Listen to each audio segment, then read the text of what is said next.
দিন দিন সংসারের সমস্যা কঠিন হইতে কঠিনতর হইয়া পড়িতেছে। সাধারণের কষ্টের অবধি নাই। ভাবি মঙ্গলের সুবাতাসও বহিতে শুরু করিয়াছে। ভবিষ্যতে সকল দিকেরই মঙ্গল, সব বিষয়ে সুবিধা হইবে, তাহার সূচনা দেখা যাইতেছে। অচিরেই ভগবানের মঙ্গল আশীর্বাদ উদ্ভাসিত হইবে। তখন সাধারণের অন্য সমস্যাও পূরণ হইবে। এই দুর্দিনে যাহারা টিকিয়া যাইবে, খাইয়া পড়িয়া বাঁচিয়া থাকিবে, তাহারা নবসূর্য উদয়ে দেশের অবস্থা দেখিয়া উৎফুল্ল ও আনন্দিত হইবে। আর যাহারা সদ্গুরুর কৃপায় ও চিত্তশুদ্ধির গুণে ভগবানের আবির্ভাব প্রত্যক্ষ অনুভব করিবে, তাহাদের তো কথাই নাই। সামান্য অন্য বস্ত্রের কথা কাহারও মনেই থাকিবে না। তোমরা একত্রে প্রেমের সংসার স্থাপন করো। আমাকে মূলে প্রতিষ্ঠা করিয়া আমার সংসারেই কাজ করো।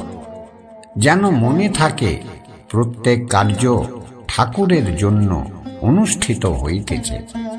ঘর বাড়ি ইত্যাদি সব ঠাকুরের, সংসার ঠাকুরের, তোমরা সেবক মাত্র।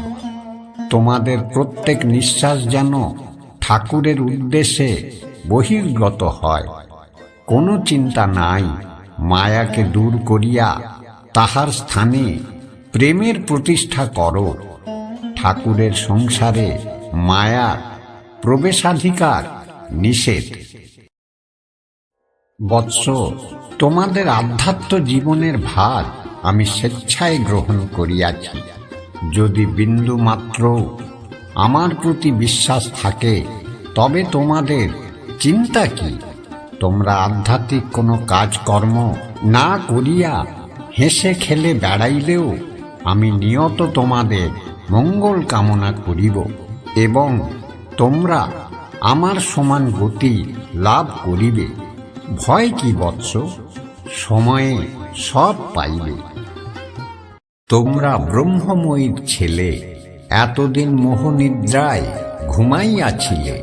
গুরু কৃপায় যখন নিজের স্বরূপ জানিয়াছ, তখন আর কেন আলস্য ত্যাগ করিয়া, সর্বপ্রকার দুর্বলতা ত্যাগ করিয়া উঠিয়া পড়ো। মা মা রবে, মায়ের ছেলেদের ঘুম ভাঙিয়া দাও। মা মা রবে, মায়ের আগমন বঙ্গে ঘোষণা করো। মায়ের নামে দিক দিগন্ত প্রতিধ্বনিত করো।